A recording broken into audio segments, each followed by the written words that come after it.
তিনি নিজে মিষ্টি খাচ্ছেন, খাওয়াচ্ছেন, হাসছেন, আনন্দে ভাসছেন। তার দ্বিতীয় বিয়ে নিয়ে আলোচনা সমালোচনা এখন তুঙ্গে। কেন?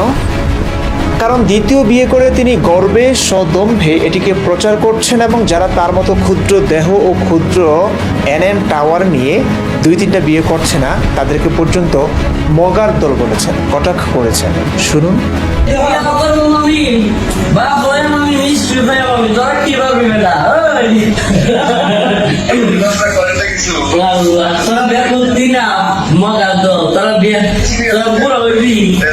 এবং এই বিয়েটিকে যুক্তিগ্রাহ্য ও সভ্য বানাতে একটি বার্তা দিয়েছেন তিনি। সেটি হলো গুনাহ থেকে বাঁচতে তিনি দ্বিতীয় বিয়ে করেছেন। গুনাহ থেকে বাঁচতে তাকে দ্বিতীয় বিয়ে করার মানে হলো তার স্ত্রী ছিল প্রেগন্যান্ট।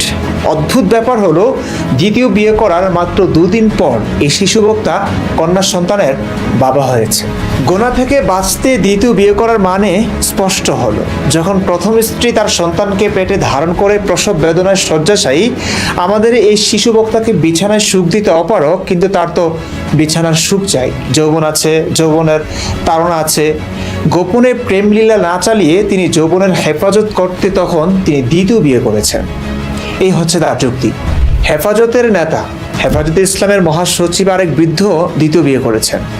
দেখবেন সকল বহু বিবাহকারীরাই এই একটা যুক্তি দিবে, মানে যৌবন হেফাজত করবার জন্য দ্বিতীয় বিয়ে করেছে কিংবা একাধিক বিয়ে করেছে। এখনকার হুজুররা 9-10টা বিয়ে করেও এই যুক্তিই দেন। জি, আমাদের ওই বিবাহ যোদ্ধা মুফতি মামুনুর রশিদও এই যুক্তিই দেন। সবসময় তার পোস্টে দেখবেন, আলোচনায় দেখবেন একই কথা। এবার আসি সিরিয়াস আলোচনায়।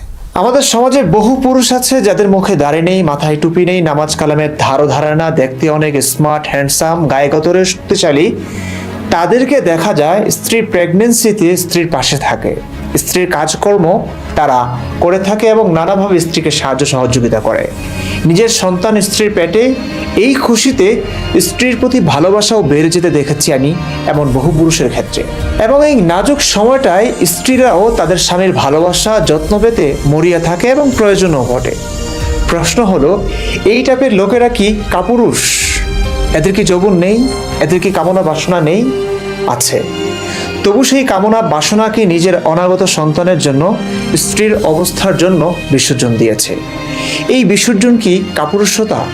এক স্ত্রী কি ভালোবাসা, একজনের জন্যই সুখের সংসার সাজানো কি নিন্দনীয়, ধিকৃত, গর্হিত বা বিকৃত কাজ?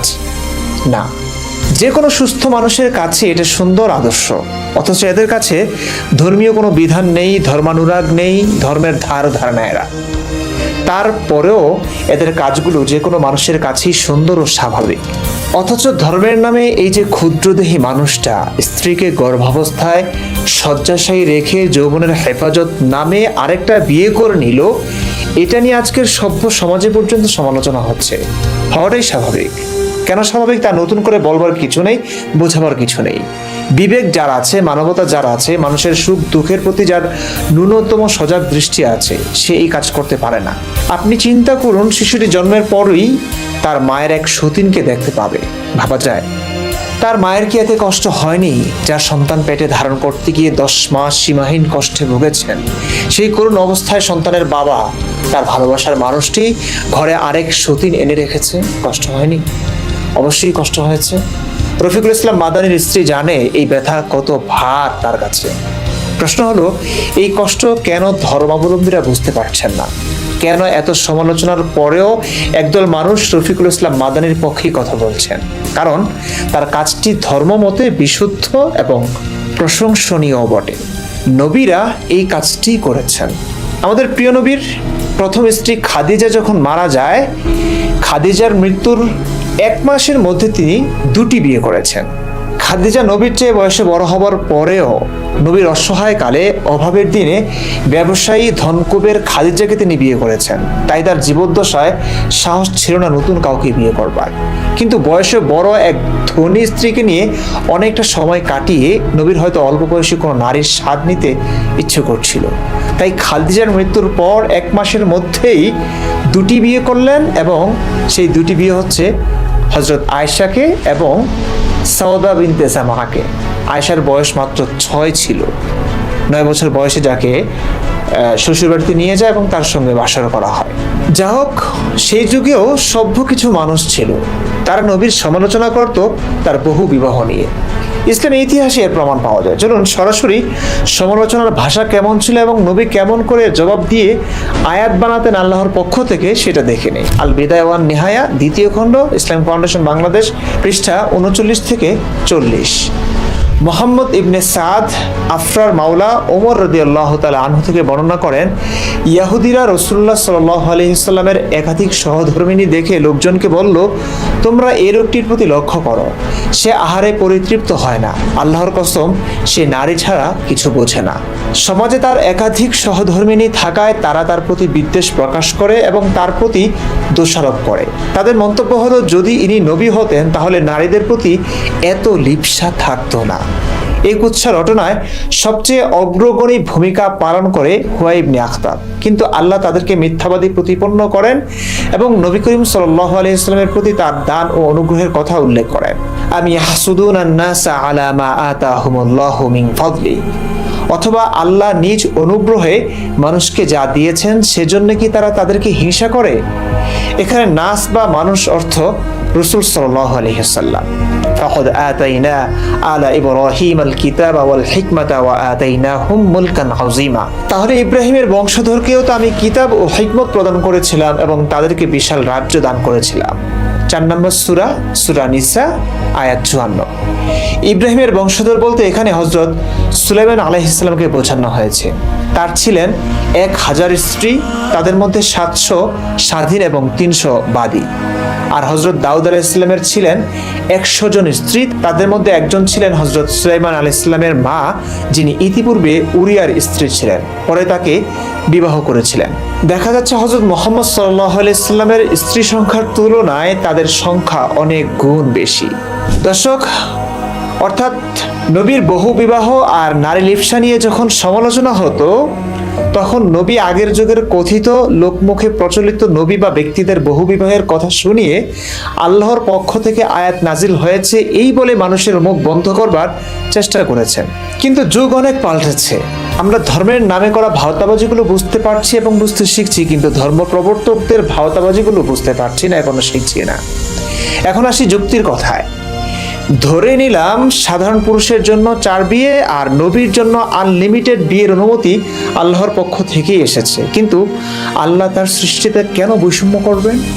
পুরুষের যৌবনের হেফাজতের দিকে এত খেয়াল কেন রাখবেন তিনি? রেখেছেন, ভালো কথা, মেনে নিলাম, কিন্তু যৌবনের হেফাজত নামক খেয়ালটি কেন নারীদের ব্যাপারে রাখলেন না? আমাদের এই শিশু বক্তা যখন আওয়ামী লীগের আমলে দীর্ঘকাল জেলে ছিল, তাকে বস্ত্র উন্মোচন করে ঝুলিয়ে পেটানো হতো, তখন শিশু বক্তার বউটা, এই প্রথম হতভাগা স্ত্রীটা থানায় থানায় কোর্টের দ্বারে দ্বারে দৌড়েছিল তার মুক্তির জন্য। কথা হচ্ছে, সেই দীর্ঘ সময়টাই এই স্ত্রীটির যৌবন ছিল না, কামনা বাসনা ছিল না? সে কি আরেক স্বামী গ্রহণ করেছিল? বা ধর্ম কি তাকে এই অধিকার দেয়? না দিলে কেন দেয় না? পুরুষেরও যৌবন আছে, নারীদেরও আছে, কিন্তু 1450 বছর আগের এক পুরুষের কাল্পনিক আল্লাহ শুধু পুরুষের যৌবনের হেফাজতের দায়িত্ব নিয়েছেন আর নারীর সাথে করেছেন বৈষম্য। এতে কি স্পষ্ট হয় না ইসলাম একটি পুরুষতান্ত্রিক ধর্ম, কোন এক পুরুষের বানানো ধর্ম? কেউ আল্লাহর নামে নারী ভোগ করেছে, আবার কেউ নবীর নামে, ধর্মের নামে। নইলে মাদানীকে নিয়ে আমাদের মুফতি আমির হামজার বক্তব্যটি শুনুন। হাজার পিসকে হুজুরকে বলেছিল, প্রধানমন্ত্রী সাতার কসুর আমি মানি না, এই জন্যই ওরে জেলে রেখে দিয়েছিল। জিনিসই ওর সাহস আছে, ওরে ধরতে রাত 12:30টার পরে পুরা উলঙ্গ করে ওর হাতের উপরে সিগারেট দিয়ে একটা অর্ধ উলঙ্গ মেয়ে লোক এখানে কাঁধের উপরে হাত, ওটা হাত পচে না, তারপরও হাত দিয়ে ছবি তুলে বসে ছেড়ে দিল। ওই দিন এমন কন্দন করেছিল। আমার সাথে ছিল তো, এক রুমে ছিলাম আমরা। আমারে বলছে, হামজা ভাই, আমি এমনি ছোট মানুষ, আমার জিনিসপত্রও সব ছোট ছোট, হ্যাঁ আসলেও ছোট। কতটুকু? আমার এই পর্যন্ত। বলেন, আমার যদি মাজা পর্যন্ত হয় তো ওর কি আছে? জি প্রিয় দর্শক, এই ছোট ছোট জিনিস নিয়েই 2টা বিয়ে করে ফেলেছেন তিনি। আসলে ধর্মের নামে অনেক কিছুই সম্ভব হয়, নইলে এই কঠিন যুগে ছোট ছোট সব জিনিসপত্র নিয়ে 2টা তো দূরের কথা, একটা বিয়েও কপালে জুটত কিনা সন্দেহ ছিল। আরেকটা কথা, বিয়ে না হয় যৌবনের হেফাজত করতে নিতান্ত বাধ্য হয়ে করেছেন তিনি, কিন্তু এই কাজ করতো কি হেফাজত করতে? প্রিয় দর্শক, প্রশ্নটা আপনাদের কাছে রেখে গেলাম।